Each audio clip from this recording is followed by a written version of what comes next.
Welcome to Murder Mile, a true crime podcast, an audio-guided walk featuring many of London's untold, unsolved and long-forgotten murders, all set within and beyond the West End. Today's episode is about Maria Poulton, a humble cook in a notorious West End tavern called the Coal Hole.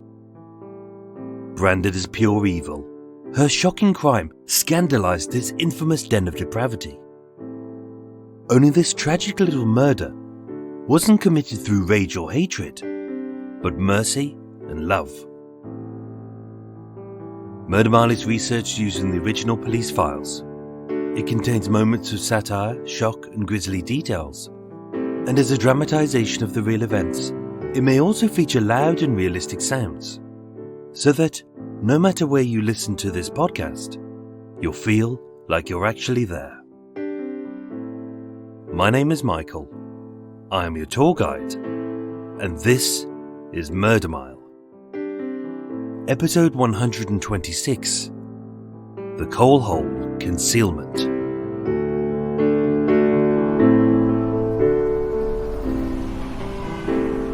Today, I'm standing at the Savoy Buildings, just off the Strand, WC2. One street south of the botched robbery at the Coach and Horses pub. One road north of where baby Harry Hartley was hurled into the icy River Thames. A short walk east of the last 37 seconds of Desmond O'Byrne. And directly opposite the Strand Palace Hotel and the little-known killing of Lila Gilman. Coming soon to Murder Mile. Infamous as a semi-prosperous piece on a monopoly board, the Strand is little more than a four-lane thoroughfare from Trafalgar Square to Temple Bar, passing such thrilling sights as the Savoy Hotel, Charing Cross Station and the Royal Courts of Justice. The Strand is an odd spot to shop in, as it's here that mountaineers go gaga over Gore-Tex, preening ponces purr over cashmere pullovers, dullards go over pricey stamps, and between a mucky-doos for the ne'er-do-wells and a free dose of diabetes at the all-you-can-gorge pizza slobatorium are sandwich shops, where throngs of office workers enthusiastically order a crayfish, guava and avocado focaccia, only to regret nibbling this fishy filth, slide it into a bin and claim, "Ooh, that was too filling." One part of this street has always had a specific purpose, and although a tavern called the Coal Hole now resides at 91 the Strand, it's often mistaken for its more infamous namesake a few feet away. Hidden behind numbers 103 and 104, and formerly known as Fountain Court, the Savoy Buildings is a blink-and-you'll-miss-it alley leading from the Strand to the River Thames. With no light or life, just walls and doors, it's little more than a foreboding crack in the city, where behind a series of cellars and corridors, the unseen filth and slog of the hospitality trade is hidden from respectable society. Long since demolished, at 15 and 16 Fountain Court once stood the original Coal Hole. An infamous drinking den, saucy theatre and cesspit of scandal, where every kind of immoral act took place. Some of which were illegal, most of which were depraved. But unfairly, only one was punishable by death.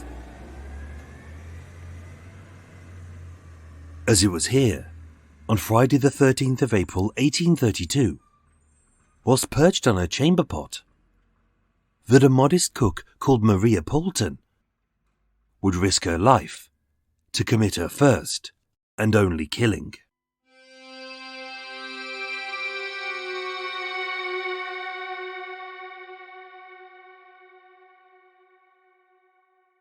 By today's standards, the life of Maria Poulton was far from immoral. But back in the 1800s, society would regard her as the epitome of sin.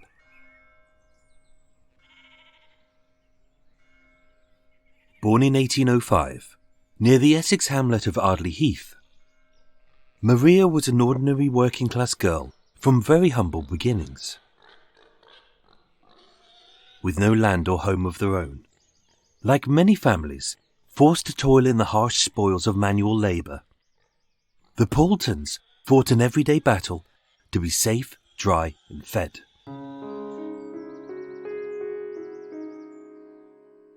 Blessed with a basic literacy from Sunday school and a good moral code as a Catholic, no matter what her hopes and dreams for her own future were, she was limited to live the life that the upper-class men of our so-called civilized society had dictated. Physically, Maria was often mistaken for chubby, with swollen ankles, wide hips and a round belly.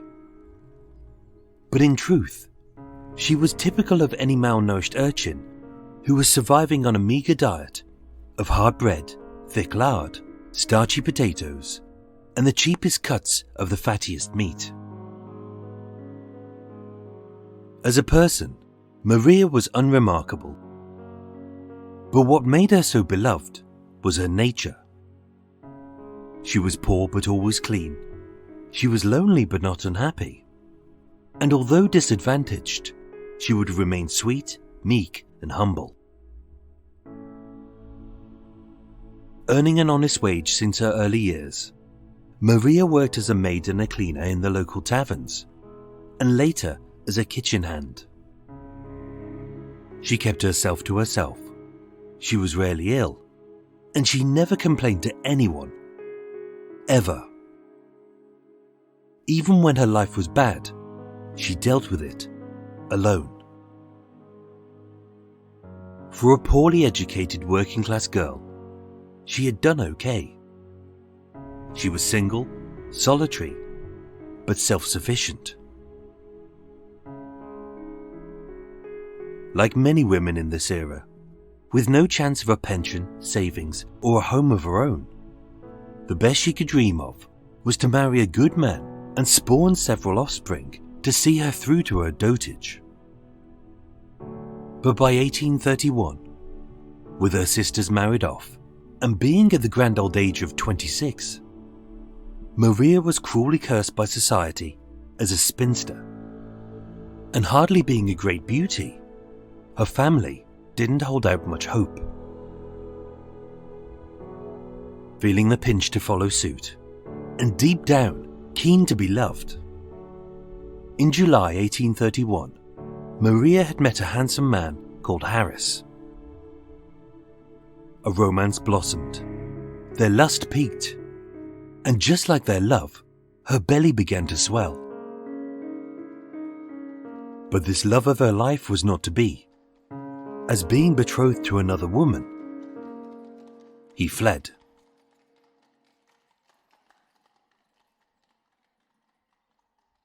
The law has scandalized women, their rights, and their biological blessing for centuries. Prior to the 1800s, the women of England were free from legal or religious persecution regarding the termination of a pregnancy. It was their body, and an abortion by any means was their choice. But in 1803, Lord Edward Ellenborough, 1st Baron Ellenborough, and the Lord Chief Justice of England and Wales sought to legally clarify the term abortion, the act itself, and its punishment.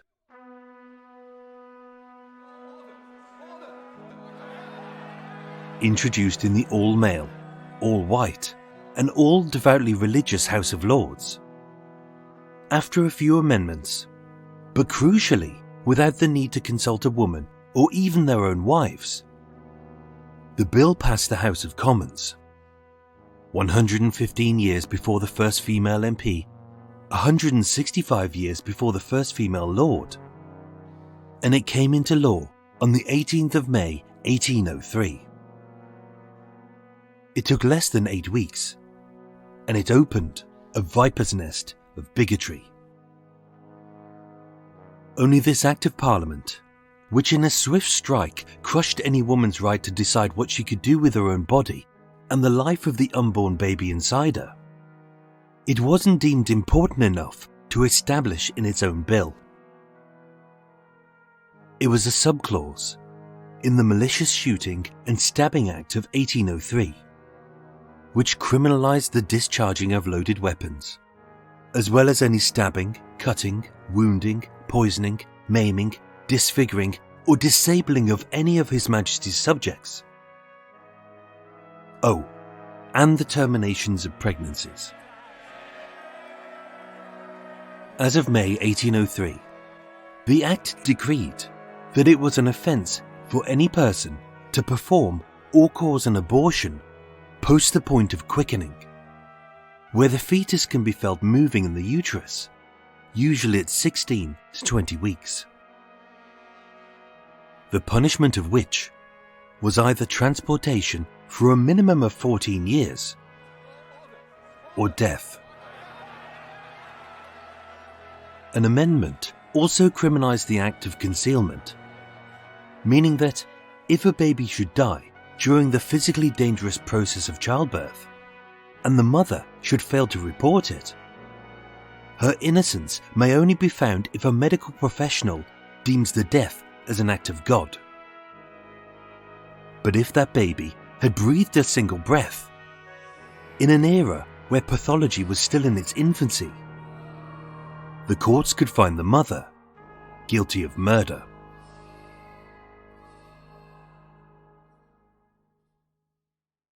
Ellenborough's law penalised all women, especially those who were poor, vulnerable, and unmarried. A few streets away, at the infamous Newgate prison, an average of 30,000 spectators would leer and jeer, as many bad men were hanged in public for treason, rape, or piracy. Many ordinary bods had their necks snapped for such menial crimes as theft, forgery, or misrepresenting a will. But often, a woman was subjected to an interminably long strangulation, having been found guilty of the murder of a bastard child. A term reserved for child killers, as well as any mother who had procured a late-term abortion. So popular was this free entertainment that opposite the Hangman's Gallows was built London's first drinking fountain. Although many of the more respectable spectators celebrated at the Coal Hole. Originally called the Unicorn, the Coal Hole Tavern at numbers 15 and 16 comprised of two 4-storey red brick buildings at the northeast end of Fountain Court. As a dark, foreboding alley, as gloomy as ashen skin and as skinny as a fleshy bone, with any sun eclipsed by its tall walls, a foul wind whistled down this featureless hole, all the way down to the Thames, like a descent into the bowels of hell.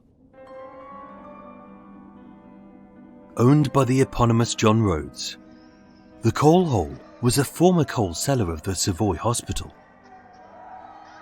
Hidden below ground, it earned a rightfully rude reputation as a place of drunkenness, immorality, and debauchery.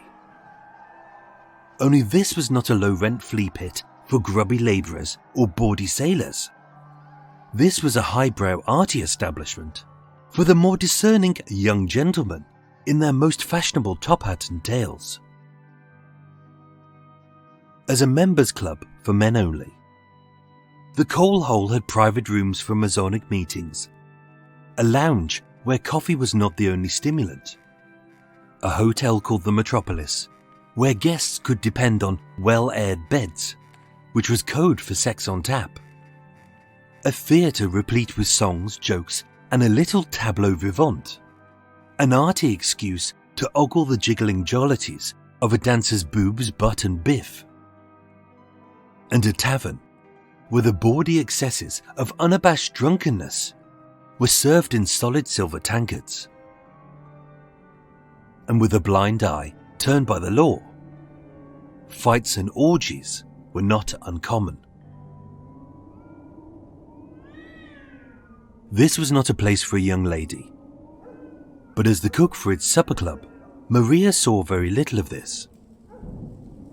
From dusk till dawn, she slaved away in a steamy kitchen, serving honest foods like soups, chops, steaks and pies. As a cheerful woman with a sweet smile and a quiet demeanour, she was neat but never prim and proper. She was well liked, and yet she rarely said a word. And although senior to Sarah Simmons, the charwoman, and Elizabeth Emerson, the housemaid who she shared a bed with, she had a maternal warmth which they both loved. But not being one to freely gossip about her life or her loves, they respected her privacy. For the first few months, she was blissfully oblivious to the baby inside her. But as a reddening flushed her pallid cheeks, her chronic ankles began to swell, and a new roundness bulged around her midriff. As autumn turned to winter, extra layers and a thick black apron would disguise her shape, for now. As her body grew, her options shrank, as every day she was reminded of her dire situation. Outside of the coal hole sat the Strand, a busy London thoroughfare. In front, couples passed through Covent Garden, unbothered by law, as a piece of parchment and a gold ring had made them legal.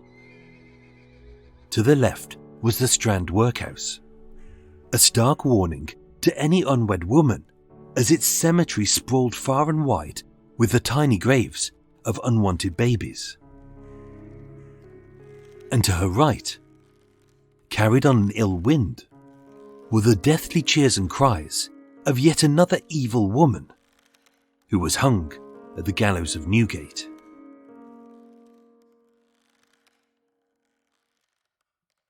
These were the choices she was given, and none of them were good.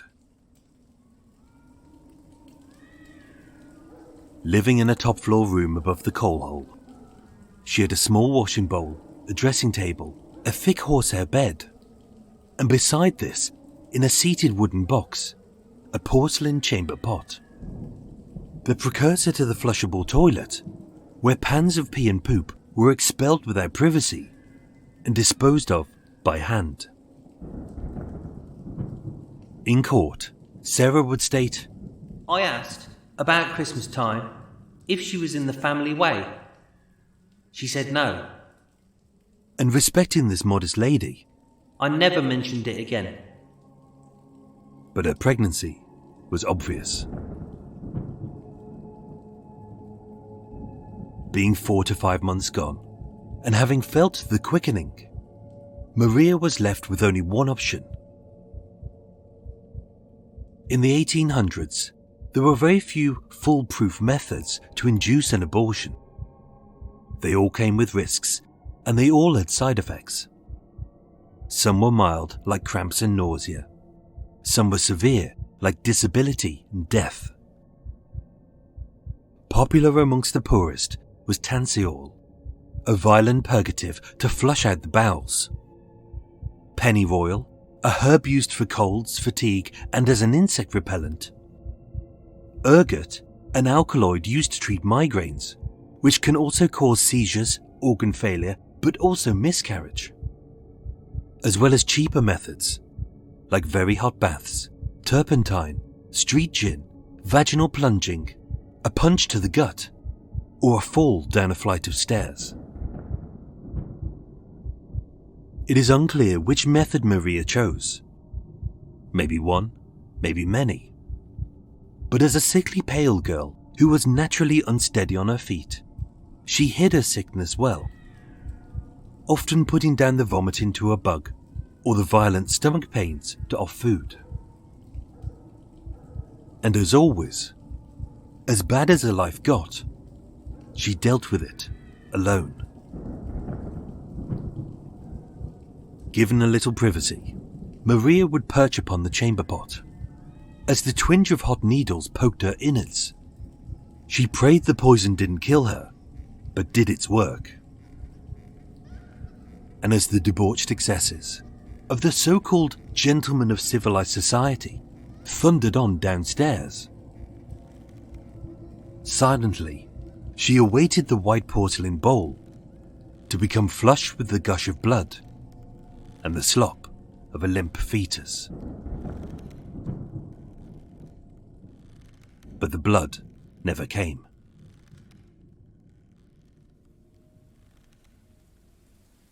On the night before, of Thursday the 12th of April 1832, with the supper club kitchen closed and the night's frivolities finally winding down, as per usual, Sarah and Maria snuggled up in bed, their bodies radiating a reassuring warmth. Only that night, Maria was a lot hotter and clammier, and struggling to lie still as she writhed. Her rotund frame twisted as she groaned.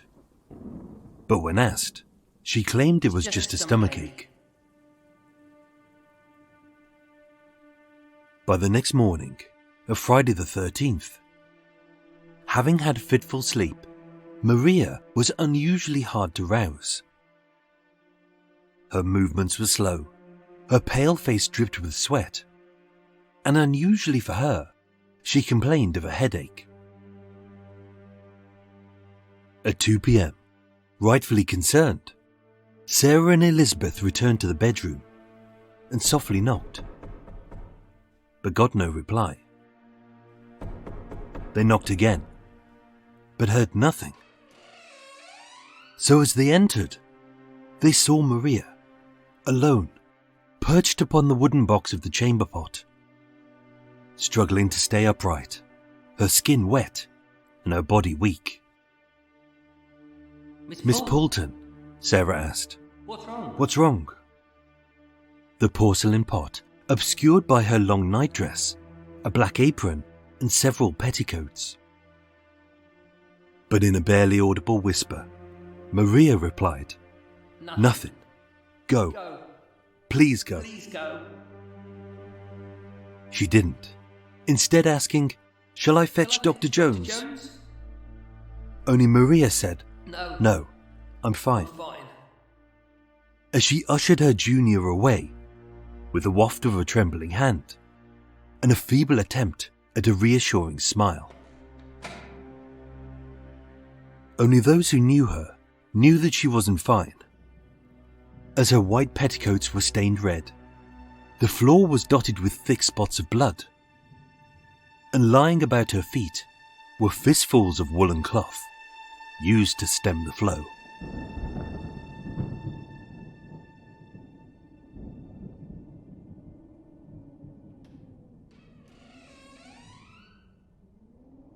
"15 minutes later, the girls returned.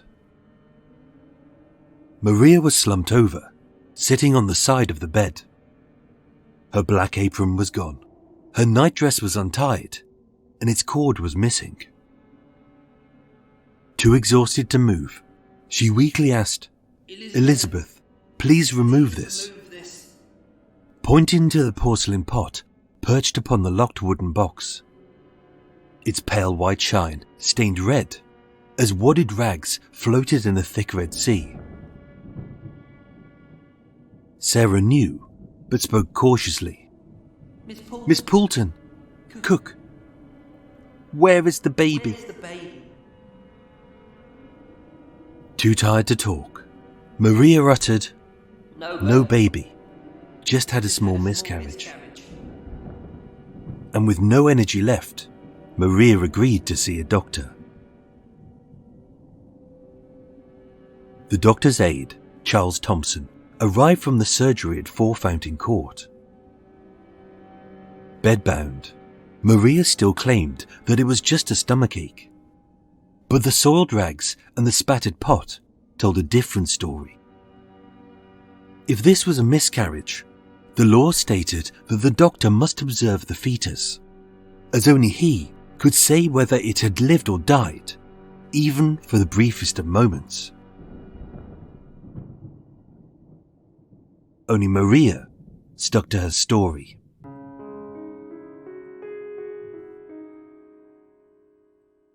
As the aide left, rightfully, Sarah was worried.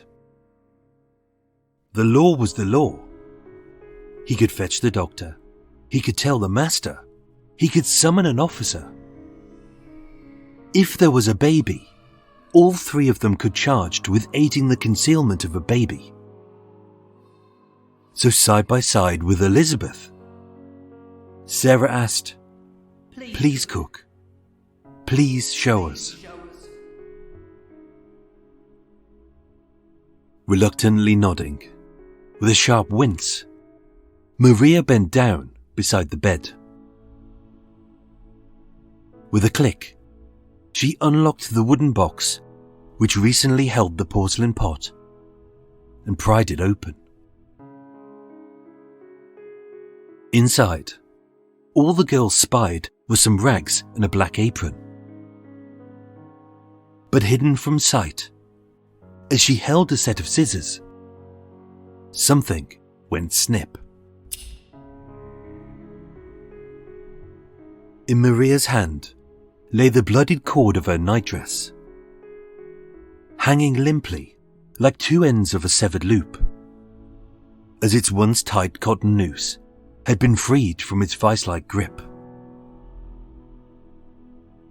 "Oh, cook, tell me you didn't," Sarah pleaded. But Maria had. As wrapped in a black bundle lay a small but well-formed baby girl.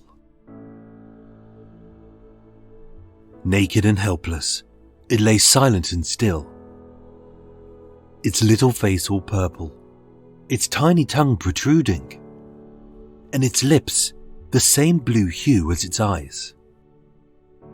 As for both of their sakes, she had throttled it before it could even utter a single sound.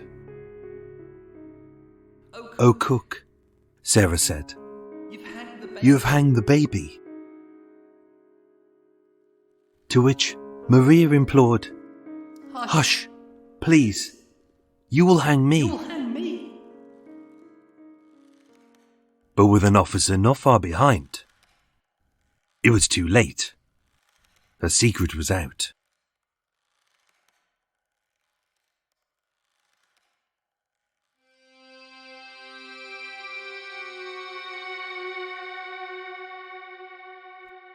In the bedroom, Dr. Jones examined the cord and the matching mark on the baby's neck, which Maria couldn't account for. But by 7 p.m, with the arrival of Superintendent Sadler, Maria admitted she was pregnant, unmarried, and admitted to concealing the baby, but nothing more. That night, 27-year-old Maria Poulton was arrested and charged with murder. But she wasn't placed in custody. Clearly exhausted, they left her to sleep, and each day an officer would check on her well-being, and when she felt strong enough, she presented herself to the police. An autopsy confirmed that the baby's lungs had inflated with air, and although much of the evidence of its death pointed to strangulation by its mother, they couldn't disprove that the baby hadn't died by being asphyxiated by its own umbilical cord. Tried at the Old Bailey on the 17th of May 1832, Maria was charged with willful murder and concealment of a bastard child. A heinous crime as despised as treason and rape, which since an Act of Parliament in 1803 had warranted a death sentence. Only now the times had changed, and with the Act widely considered an unjust law for many mothers, the judge was lenient. As a woman of good character, praised as mild and meek, Mr. Justice Littledale took pity on Maria, dismissed the murder charge, and found her guilty of concealment. She was sent to prison for 2 years.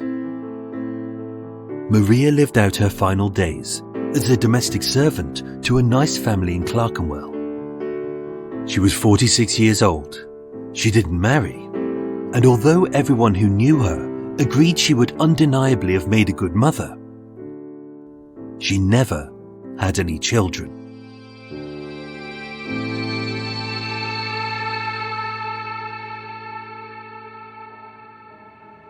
Ladies and gentlemen, thank you so much for listening to Murder Mile. So, what cake do I have this week? What waffle will spurt out of my blather hole? How long can I last until I grumble about the tea being cold? If you can't wait to know and want to know more about this case, find out after the break. But before that, here's a promo for a true crime podcast which may very well be the epitome of the custard bit in your custard slice. Yum.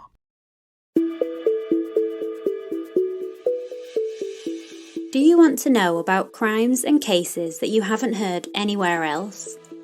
Are you interested in the stories of missing people and unsolved cases? And do you love UK true crime? The Unseen is the podcast for you. Every fortnight, I, Caprice, take you through the stories of those that have been forgotten about, the stories that deserve attention, no matter how little we know or how long ago they happened. Everyone deserves to have their stories told. You might not already know the cases, but you won't forget them. Find The Unseen on all platforms wherever you listen. I can't wait to have you with us next time. That was even longer than before. Why are these getting longer?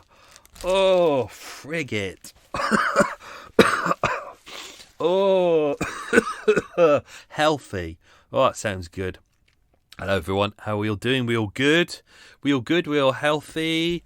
I'm going to move my little mounter out of the way so you can hear me a bit better. There we go. Whoa, I almost knocked the microphone over then. That was not good. Are we all good? We're all healthy? Good, that's good. I'm going to put my tea on. Welcome to Extra Mile, blah, blah, blah. We all know this bit. Unedited, unscripted, blah, blah, blah, blah, blah. This bit I will turn up the volume. Oops, I'm knocking stuff over. It's because I've got my Bingo Wings bathrobe on. And it tends to catch everything. Absolutely everything that you walk past. And it's a real pain in the arse. Especially when you're trying to do some cooking and you've got something hot on the hob, and then like these wings are probably almost maybe a foot long, so it always catches stuff. I'm going to open some windows. Yeah, it grabs stuff and then goes, and then you go, oh shit, and it's a real pain in the arse. Right, just put my tea bag in, just popping in a sugar. Right, we're ready to rock. Right, heading back. Gonna open up a curtain, some windows. Fresh air time, thank God. Whoa. What's the cake of the day? This is the important bit. Never mind all that shit. This is the important bit. What's the cake of the day? Cake of the day is I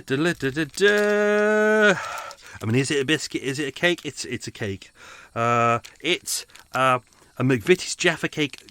The zingy lemon cake bar that they brought out at the moment, which is very nice.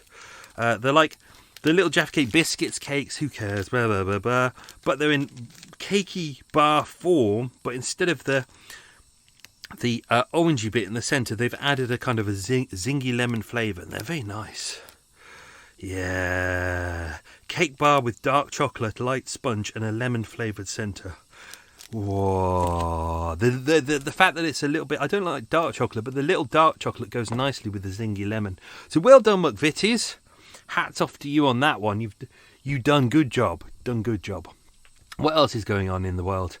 I've just bought some lavender plants because it's starting to get a little bit warmer now, which means all the flies are going to be coming out and the mosquitoes, and I'll wake up because they do love to bite on me. Eva bites on me a lot. She nibbles on me, as do the mosquitoes.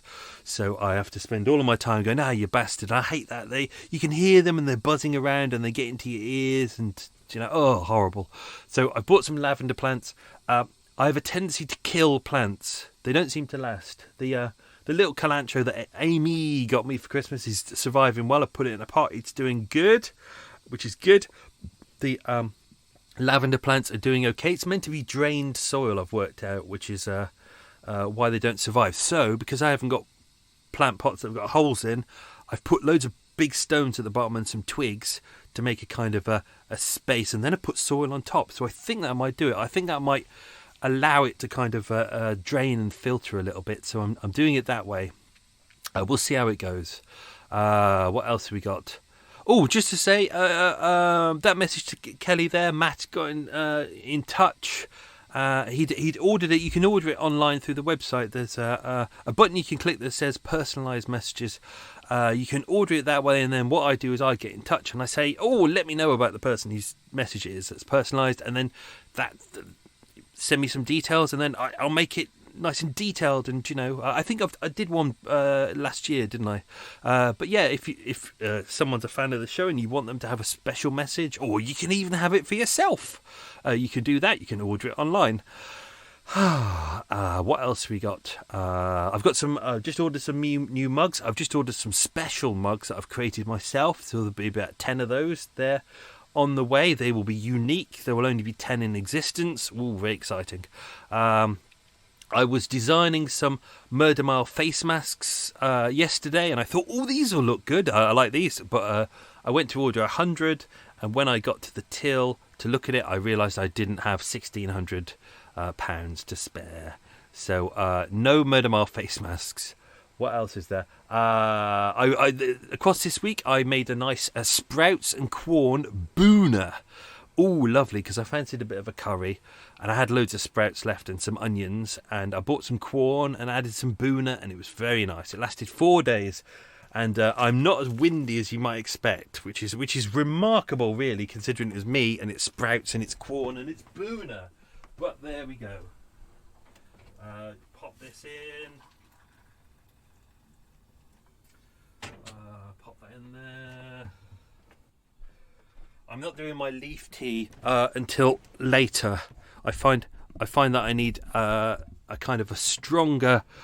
I find that I need just tea to shove down my throat in the morning, and then in the afternoon I find that the loose leaf tea is very nice. So I do that in the afternoon, and it's a little bit more refreshing. So I quite enjoy that. So in case you're wondering, oh, why isn't he having his loose leaf tea? That's an afternoon thing, I've decided. Although sometimes I do have. I've been using my cafetiere to use my the proper coffee. But I still don't like that. I still find it wasteful. There's the instant coffee, you pop it in and it disappears. Whereas the other coffee, the grounds, it's like, where do you put them? What do you do with them? I've been putting them in my plant pots because surely they must be good for plants. But I don't know. We shall see. We shall see how many of my plants die. Maybe that's why they all die.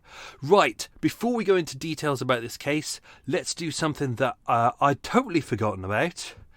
Which I used to enjoy and I totally forgot about. And then the administrator or moderator for the Murder Mile Facebook group, Jason, thank you so much. Jason messaged me and went, you used to do a quiz. And I was like, oh yeah, I did used to do a quiz, didn't I? So the quiz is back.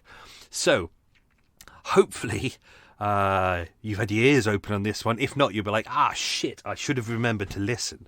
But the quiz is back. So here goes. Question number 1. Which county in England did Maria come from?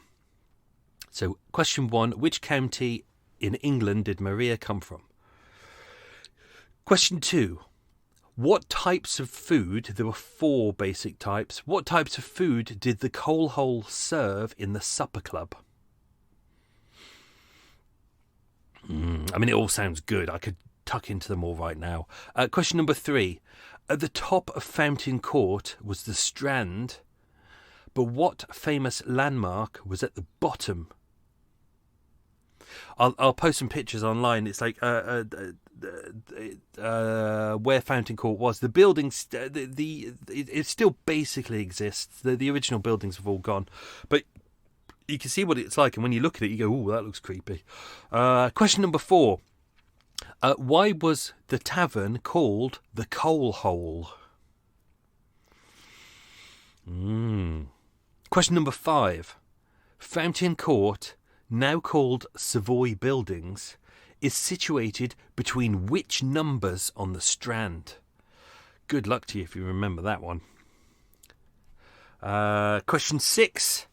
Which building, coming soon to Murder Mile, is immediately opposite Fountain Court? Question 7. What was built and is still there today opposite the Hangman's Gallows at Newgate Prison? Newgate Prison is where the Old Bailey is. So the Old Bailey was built on the site of Newgate Prison, and that's where they would do the public executions up until about I think it was 1870s. They stopped doing public ones and brought them inside. Could be wrong. Don't email me to let me know. I don't care. Question 8. I could sense someone was about to go to Wikipedia then. Oh, Wikipedia, everyone's favourite. And then to email me and go, I think you'll find it was 1856. I don't care. By the time this comes to me, a week will have passed and I'll be way gone. I'll be gone. I won't care. Question 8. In the hotel, the phrase well-aired beds meant what? What was it code for? Probably still is. Who knows? Question 9. What was the name of Maria's lover? And question 10. I might be slightly biased on this question, but sod it, I'm going to go with it. Question 10. Which arsehole introduced the Act of 1803? Right, okay, let's dive into some... Ooh, grab my tea, because I've left it to stew. I was looking at the coffee the other day, because I was going to treat myself to some proper... I say proper coffee, I just mean not instant. And I was looking the other day, and it was it says on the back that you've got to add the coffee and then leave it for like 5 minutes. And I just thought, what's the point in that? It's like if I leave my coffee for 5 minutes, by the time 5 minutes has passed... Yeah, because they say don't use boiling water, by the time you get back to it, it's tepid. You know, I quite like quite warm coffee. Call me weird. Anyway, let's dive into some extra stuff to do with this case. As mentioned, Fountain Court, one of the regulars on that street at number 3 Fountain Court. So this would have been on the northwest side, so immediately opposite the coal hole. And actually right next door to the doctor as well at number 3 was the artist William Blake, and he lived there from 1821 until his death in 1827. So roughly around the time that Maria would have worked there, but don't forget the murder, the inverted commas, was in 1832. He was very poor. He admitted that he lived in a hole. It was a very dark, bleak place. It's where he had one of his worst depressions. But it was here that he did some of his most famous illustrations, especially the ones for his illustrations for the Book of Job and the Divine Comedy. So it's weird, this tiny little alley, and it's there where he did some of his best work as well. It's really, really grotty little alley. It's very dark. It's still dark and dingy today, and the buildings are in the way at the moment. But I can't tell you this because it'll give away one of the questions. I've got to learn to do that. Later on, this became famous for the infamous Wolf Club, which was celebrated Shakespearean actor known as Edmund Kean. Would use this as kind of, he was kind of travelled the world. He was like the Brad Pitt of his day, but he was big into binge boozing and hard drinking and womanising, and he went to the coal hole quite a lot. This was kind of his place. The coal hole was also famous for Renton's Poses Plastiques, which was a type of tableau vivant, which is you can go and listen to an episode of Soho Bites. I can't remember which episode it is, but there's one to do with the Windmill Club. Go back to that. There's a really good section in there about what tableau vivant is all about. Dom explains it much better than I do. But there's really kind of scandalous shows at the time, as mentioned at the start. It was kind of for the highbrow of kind of the time. You wouldn't really get the riffraff in there. This was kind of, because it was up and coming fashionable young men in top hats and tails. Therefore, it's not pervy, is it? It's art. If it was lowbrow men, brickies and horse shit shovelers, you would say, oh, it's disgusting, look at those perverts. But because these men had money, well, there we go. Oh, look, there it is again. Fucking ice cream van. 8:30 in the morning, ice cream van. 8:30 in the morning. If you're a subscriber to Patreon and you get my outtakes, which are kind of a not a regular thing that I do, but I do them every so often. There's one where I'm having a massive rant, fricking ice cream van, because it was barely 2 degrees, and he was out going, "Come and buy some ice cream." But it's like, fucking freezing, you idiot. Oh, guy winds me up. Anyway, I don't care. I'm on extra mile. I don't need to wait. Right. As mentioned, so the night before, on the 12th of April, Maria and Elizabeth shared a bed together. This was quite common. Don't forget, they're domestic servants. So Mr. Rhodes, the owner of the property, would try and, quite often it is believed as well that Sarah and Maria would share a bed. But also, I think Elizabeth shared the bed during the day, so it's quite often that he would have one bed and then like multiple staff would share the bed, but when one lot got out, the other lot got in. This is especially quite common in poorer families. I remember working at the museum back home years and years ago, and they used to say that their big thing was a family of 12 lived in this little house, and it was one bedroomed house. It's like a little cottage. It was a miner's cottage. It had a small bed, and they had a family of 12, and they said basically all of them slept in the bed, and it was basically rotated. You basically had 40, 21, 8, 16, 20, like 8 hours each to sleep, and then you had to do it in rotation shifts. Ugh, horrible. Imagine how sweaty and horrible that would be, especially as a horsehair bed as well. What else we got? I might whiz to the end, because there's probably things that I know there's things near the end, as always, that I kind of missed. Maria got up in the morning. She seemed to struggle to get up. As mentioned, she went down to breakfast, but then she went back to bed, which was really rare for her, because she was normally quite up and about and doing stuff and getting stuff done. But she was really struggling. As you can appreciate, she's 9 months pregnant by that point, but also trying to hide it. Her back's hurting. She's feeling sick. She can't scream out in pain. Everything she's trying to hide by this point.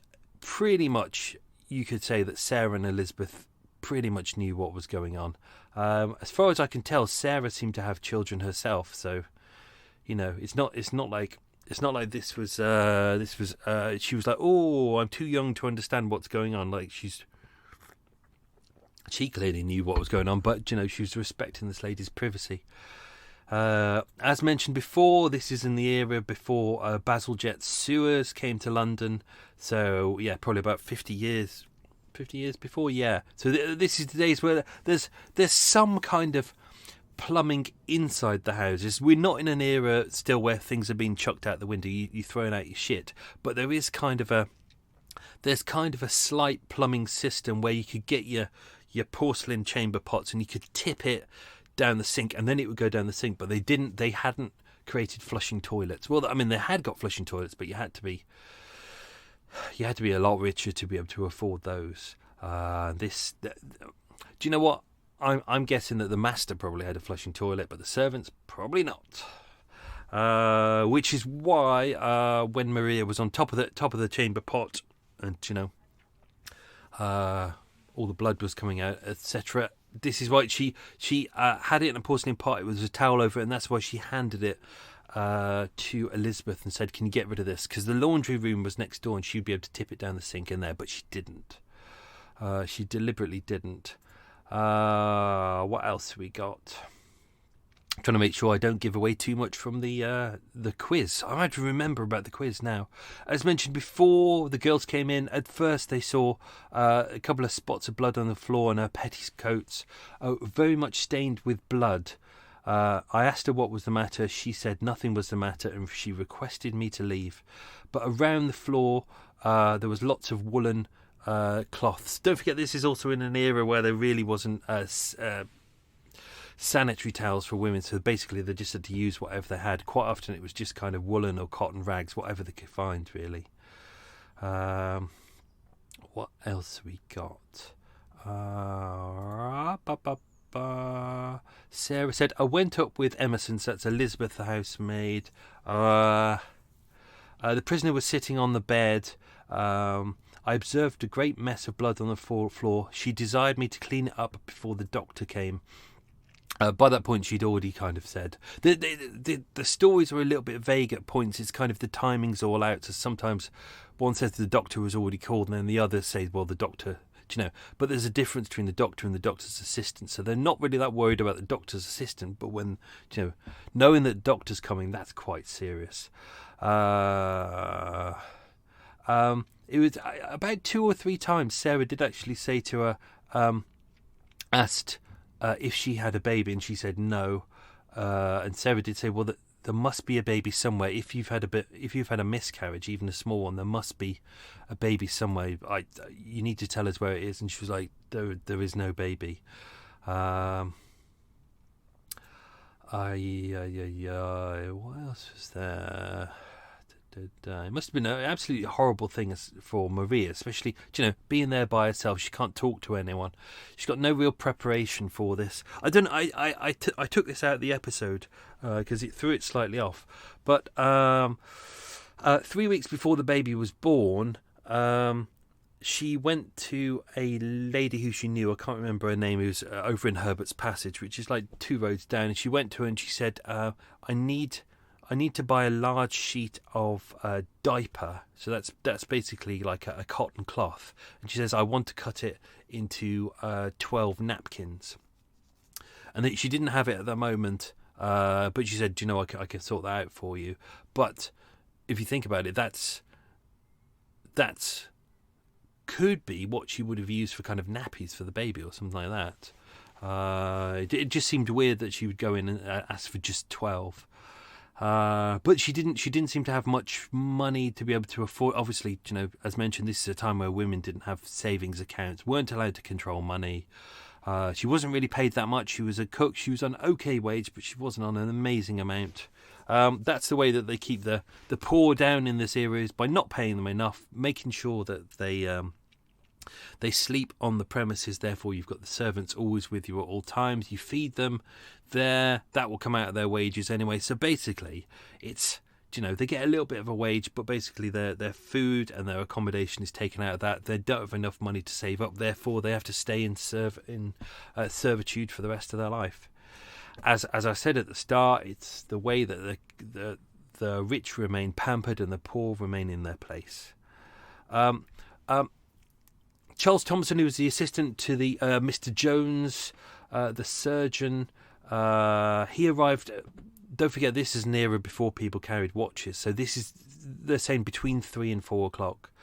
He saw the prisoner in bed. I asked her what the matter was. She said she felt a violent pain in her stomach, but she was better now. I inquired the cause of the pain. She said she had not been periodically unwell for 2 months before, but was then relieved and was feeling much better and thought she should get up. I left the room and one of the servants came out, this would be Elizabeth, and showed me the pot, so that's the chamber pot, which in it was a quantity of cloths and it had a lot of blood in it. I went back into the prisoner's room, this is the court case, so they have to refer to her as the prisoner, and asked her if she had been with child. She denied it. I left again and did not see her. This went on for a couple of hours. Obviously, she's lying in bed, and Sarah and Elizabeth are there, and because they have suspected about the baby for a long time. And if you think about it, if it were to go to court, they could just the lawyers could just turn around and go, so how did you not know about this baby? You're sharing a bed with this woman. She's 9 months pregnant.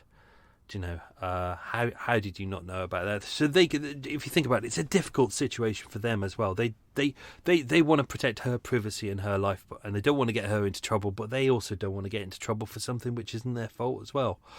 So Sarah went back into the room again at about 6 o'clock with Elizabeth and asked her to show us the baby. She said she hadn't had a baby. Obviously they were worried because the master, Mr. Rhodes, may send for an officer. This is all happening anyway. But by this point she did actually admit, she said she didn't care if all the officers of the parish were sent here.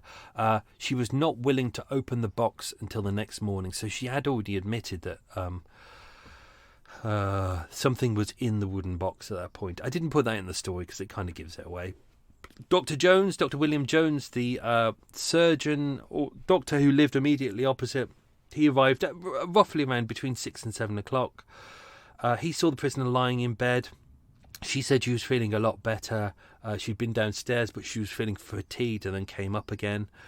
Again, he was shown the porcelain pot, which was still there.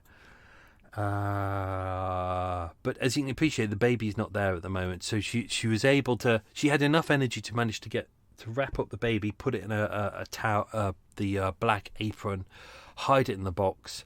But she didn't have enough energy to kind of get rid of the porcelain pot into the next room, so she must have been in a really bad way.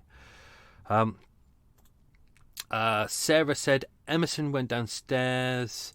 The prisoner got out of bed, unlocked the box, and brought the baby out.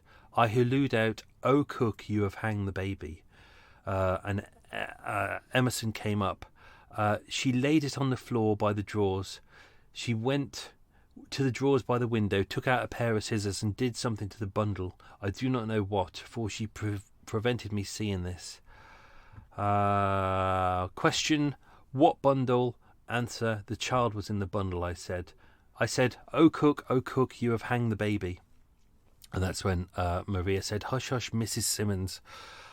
You will hang me. I shall be hanged. Shut the door and keep it a secret from the master. Obviously, as you can appreciate, she's not just worried for her life, but she's worried for her job as well. Because easily the master could just turn around and go, nope, get out of here. Don't want you working here anymore. What else we got? Let's move forwards. It was she had strangled the baby. The baby was born before it could. It had breathed, but before it could cry, she'd pulled off the cord from around her nightgown and she'd strangled it herself, and then she'd hidden it inside the box. Must have been a horrible situation, especially considering the fact that what really is her choice. What can she do?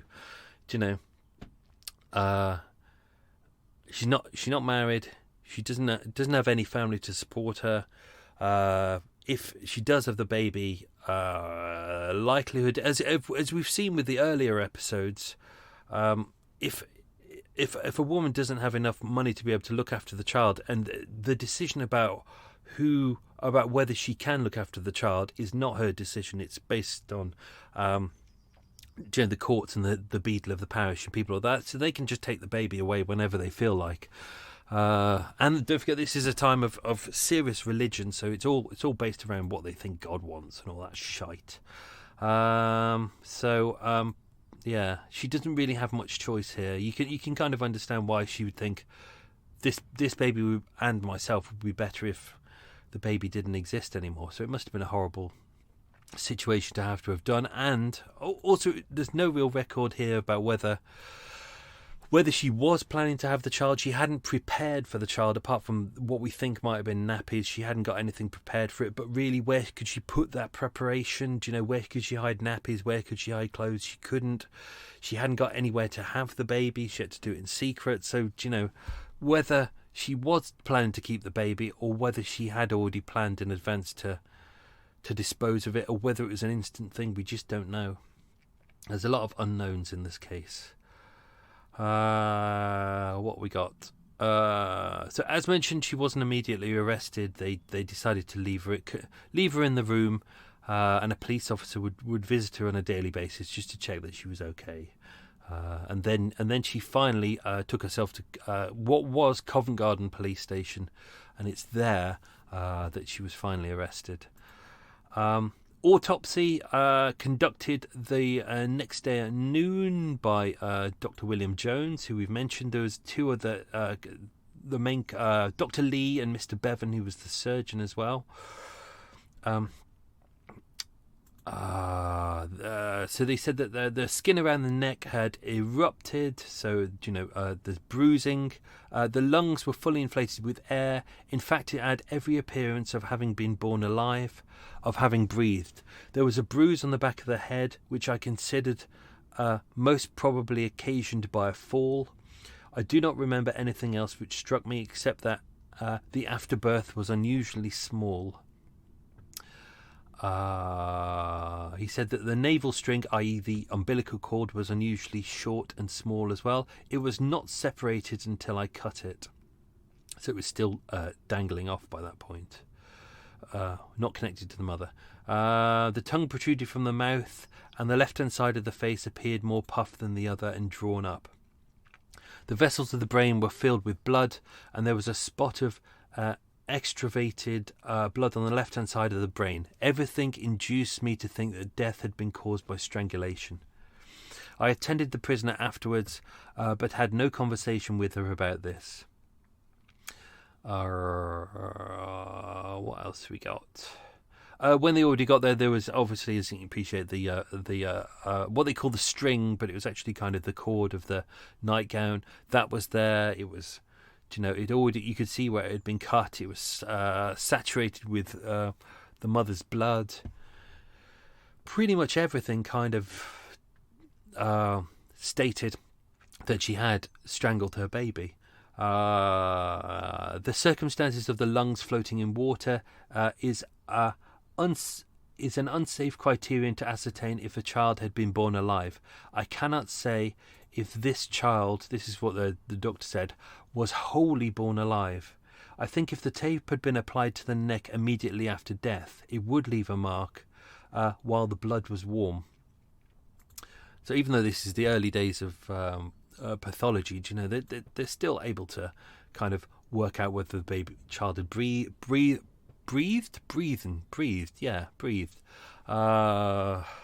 and whether it was alive at the time of birth or whether it died before birth. But even when they turned up, they said the child was still warm by that point.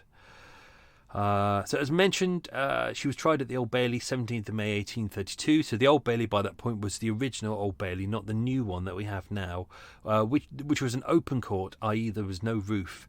Don't forget, this is in an era where people didn't really bathe that much, so it was quite stinky. So the courts were kind of open, which is kind of weird, especially for Britain, given our shitty weather. But that's what they would do.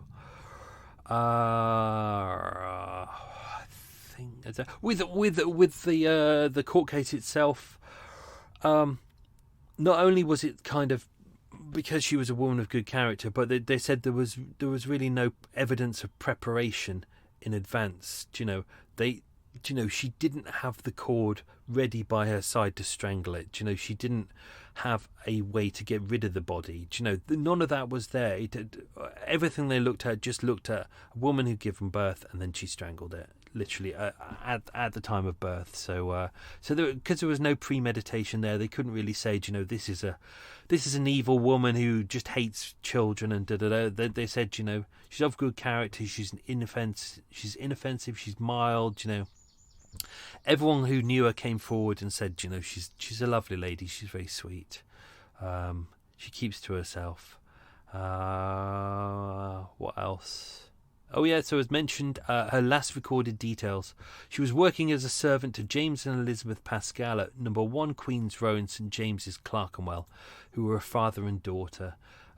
She was 46, unmarried. She had no children and no known family.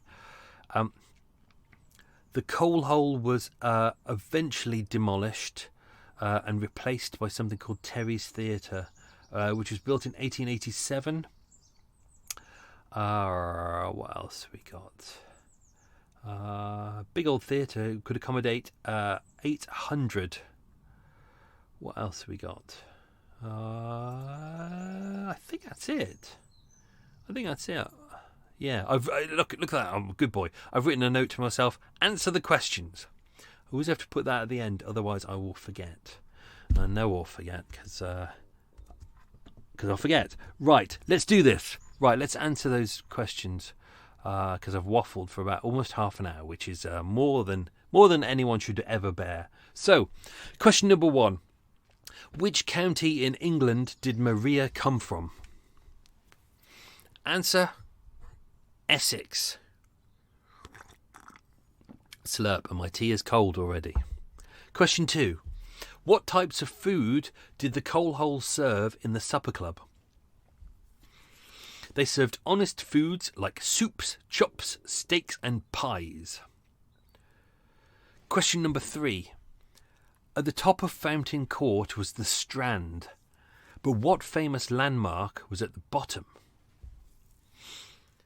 That was the River Thames, which William Blake referred to. He said, on a nice sunny day, it looked like a bar of gold. Question 4. Why was it called the Coal Hole? It was the former coal cellar for the Savoy Hospital. The Savoy Hospital it burnt down prior to the Coal Hole Tavern being built, but the Savoy Hospital was on the site of where the Savoy Hotel is now. Question 5. Fountain Court, now called the Savoy Buildings, is situated between which numbers on the Strand? That's 103 and 104. Question 6. Which hotel, coming soon to Murder Mile, is immediately opposite Fountain Court? That is the Strand Palace Hotel, which will be coming to Murder Mile soon, because when I looked, I went, Strand Palace Hotel, and I did my usual search. I went, there's a special new way I found out about tracking down murders. I typed in Strand Palace Hotel, murder, and I was like, there's one I've never heard of. Right, I can dig into that. Brilliant. Episode 7. What was built and is still there today opposite the Hangman's Gallows at Newgate Prison? That was London's first drinking fountain. It doesn't work, but it's still there today. Question 8. In the hotel, the phrase well-aired beds meant what? That was code for prostitution. Question 9. What was the name of Maria's lover? His name was Harris. Sounds like a dodgy character, doesn't he? Harris. Anyone called Harris? Dodgy. I say that because a regular listener to this show is my good friend Mr. Richard Harris. And he's a dodgy character. Always has been, always will be. The case rests, Your Honour. Hang him by his neck. Question 10. Which arsehole introduced the Act of 1803? That was Lord Edward Ellenborough. Arsehole, as you can call him now. You don't need to call him Lord Edward Ellenborough. You can just call him arsehole. Right. That was good. That's me done. God, I'm exhausted. Right. I'm going to go and edit this. And 3 days later, it will be done. And then I will start all over again. Hope you enjoyed that. That was good fun. Well, it wasn't good fun. It was quite a depressing story. Next week is a one-parter, I believe. I could be wrong. I haven't looked at it yet. I've done the research. It's all done. It's sitting there, and I'm going to go out. I have to go out this weekend. I'm going to film this bit because I forgot to do it last weekend. I was too tired. And then this weekend, I'm going to film next week's as well. We're going to do both at the same time. But I'll post some pictures online so you can see what this is all about. Cool. That's me done. I'm going to stop waffling. Have yourself a good week. Be good, stay well. I forgot to put... Have I? No, I did. Sorry, I thought I forgot to put in a section where I put in the a podcast recommendation of the week. I have done that. I'm an idiot. Sorry, my brain's all over the shop. Right. Have yourself a good week. Be good, stay safe, stay out of trouble. Lots of love. Bye-bye.